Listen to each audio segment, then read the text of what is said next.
Welcome back to COM 3693 Interpersonal Health Communication. Today we're going to talk about the tough decision-making processes that people with illnesses go through in disclosing their health-related issues to others. We're going to begin by discussing what illness stigma is, why some people develop stigma against illness, particularly sexually transmitted diseases and mental illnesses, and how such stigma and discrimination affects the self-disclosure behaviors of those who are ill. How do you think you'd feel if you suddenly found out that you have a chronic illness? Who would you tell? Well, that's what Amanda Thompson and her colleagues wondered when they interviewed 18 female survivors of childhood cancer from the ages of 18 to 25 years old. They asked participants about their past and current relationships. Specifically, they wanted to know about participants' experience with disclosing information about their childhood cancer to their romantic partners. As you could imagine, self-disclosing previous chronic illness wasn't an easy decision. For instance, one person said, "I feel like there are so few guys to pick from that are attracted to me that I'm attracted to that it's like this could easily be the deal breaker that scares them away. My mom warned me about that. Watch that information because that's scary to some people. I was in a relationship for a year and a half and I had never even told him about it. I don't know, I guess before I had cancer, just hearing the word scared me. That's people's natural reaction." Another recalled, "It's hard because I don't think most people understand how much it truly impacts your life and how it completely changes you as a person. There's you before and you after. So you almost want to talk about it and tell people about it and answer people's questions, but as far as romantic relationships, no one ever has. It's hard." Finally, a third female said about the disclosure, "I'm kind of an introvert when it comes to that kind of stuff. Thoughts, feelings, things that I want. I find it hard to talk about because I always feel you should fend for yourself. Like my whole childhood, it was, well, we're not going to escalate this. Like when I had cancer, my mom took it hard, and I didn't want to over-escalate anything. Like if it hurt, I kinda just dealt. And I guess that's the same now. When I feel with something, I deal with it. Everyone has their downfalls, and that's what I consider mine." When talking about disclosing an illness to others, the natural starting point is to talk about privacy. One of the rights we as patients hold to be paramount is privacy. Privacy is defined as the selective control we have over information about ourselves. In this case, the kind of information we're focusing on in this presentation is health or medical information. Sandra Petronio, a communication professor at Indiana University, Purdue University, Indianapolis, suggests in her communication privacy management theory that people believe they own and have a right to control their private information, which they control through the use of privacy rules. They effectively set boundaries on who can and cannot have access to their personal information. When others, whether it be a close friend, a family member, or even a coworker are told the private information, they become a co-owner of the information.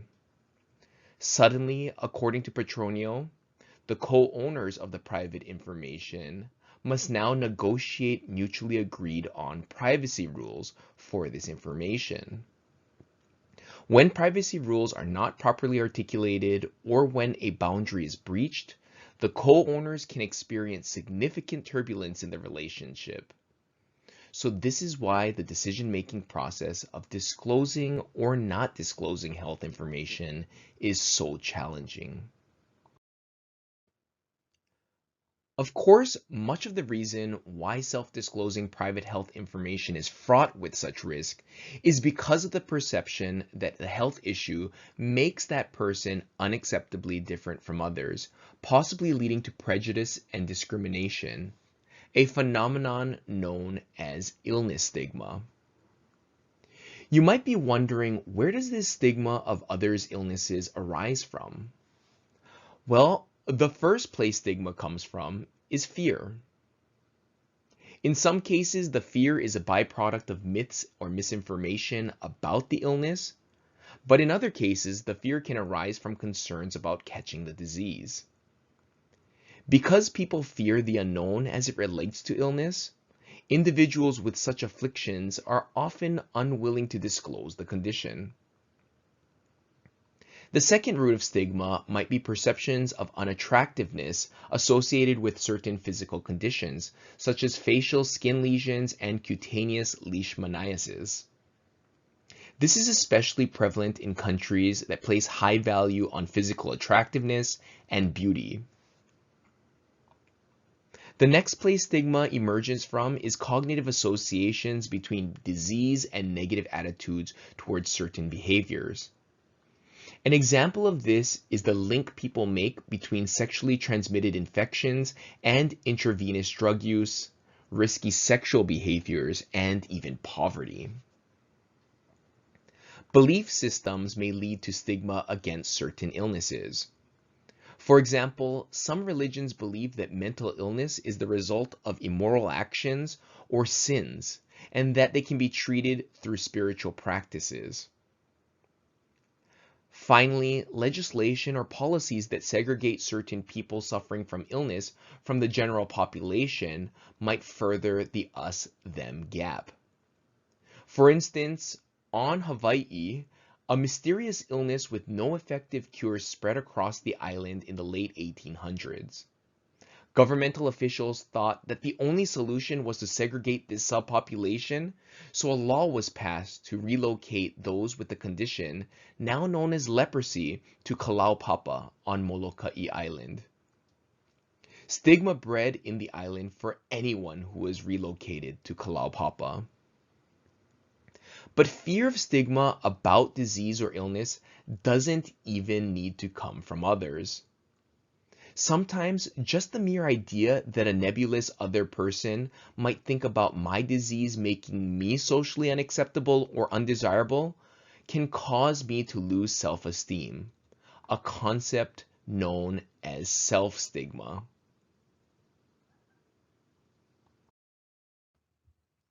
The decision-making process related to the disclosure of an illness follows a processual series of steps.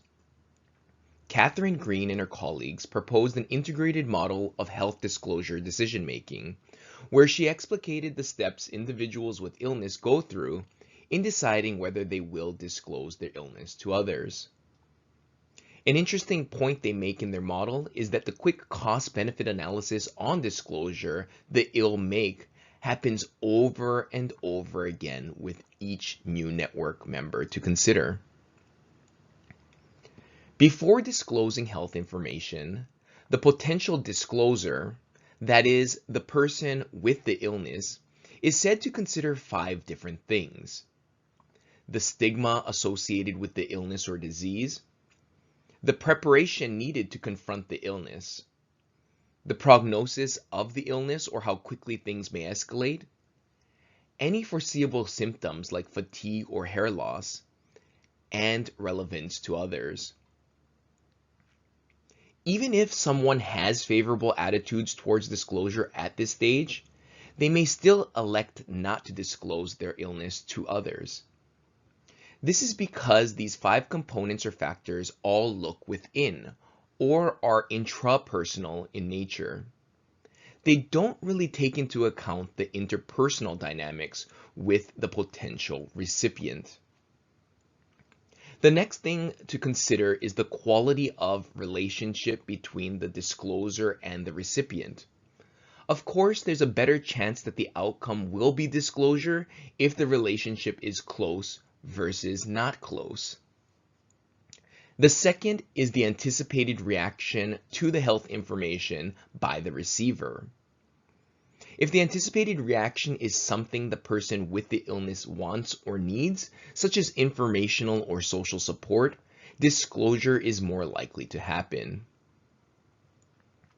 Even at this stage, if all conditions are favorable, one last consideration must be met for disclosure to take place. Across all of our potential or performed behaviors, we tend to weigh whether or not we have the confidence in our ability to enact a series of steps necessary to produce a desired outcome. The question we ask ourselves is, do I believe I can do this? If the answer is yes, then you're more likely to perform the behavior under consideration. If the answer is no, then it's unlikely you'll perform it. It's pretty much the reason why I would never try to fix my car if it broke down. The same is true for disclosing private information. Individuals with illness will only disclose their illness to another person if they perceive that they possess the skills necessary to share that information to get a desired outcome, a concept known as disclosure efficacy. After weighing all the intrapersonal and interpersonal factors that go into one's personal cost-benefit analysis on self-disclosure, a decision is finally made. You might think that the options for disclosure are binary. That is, yes, I'm going to disclose, or no, I'm going to hide the information. But is it really a dichotomous choice?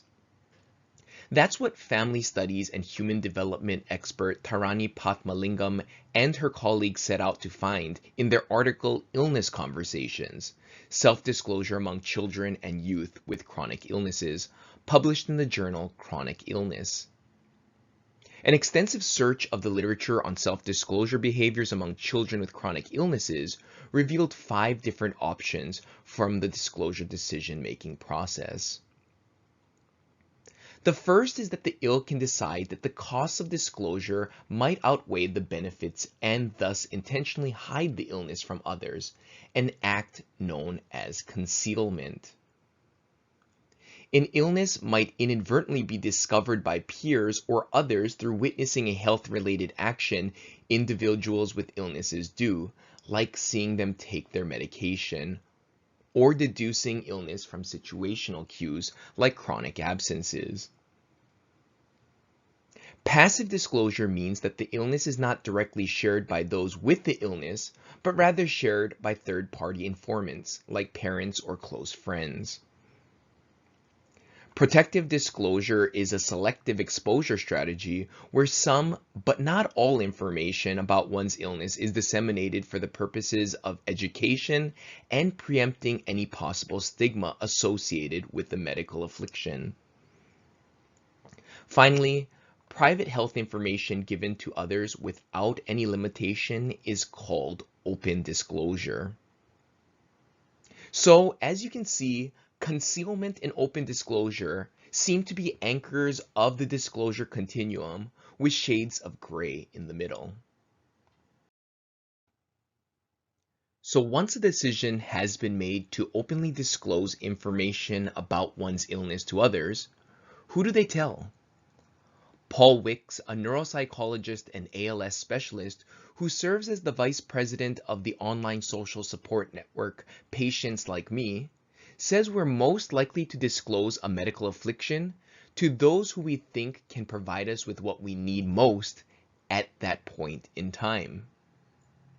Most commonly, after the decision-making process, we turn to family members for support, followed by our close friends, and somewhere in the middle is disclosure with coworkers. Far less common is sharing our illness with childhood friends, and seldom with our neighbors and other similar acquaintances. Finally, the type of ailment seems to matter in the decision to disclose or not disclose. And unsurprisingly, those conditions that are highly stigmatized in society are the ones that are least likely to be disclosed. As Wick explains, of the conditions that he analyzed, people were most likely to disclose their recent diagnosis of multiple sclerosis, followed by ALS, which is a progressive neurodegenerative disease, epilepsy, fibromyalgia, followed at the bottom by mood disorders and HIV and other sexually transmitted infections. That's pretty much all I have for this module on illness stigma and self-disclosure. In this module, you learned about what illness stigma and self-stigma are, and the process that people with illness undergo when deciding whether or not to disclose such medical diagnoses to others. You now have more information about the intrapersonal and interpersonal factors that those with illness consider when making their decision. Finally, you're now more aware of the different choices there are to disclose or conceal, and if someone does decide to disclose, to whom they disclose. As usual, if you have any questions, please drop them in the comments of this video or feel free to email me. Thank you for watching until the end, and I'll see you again next week.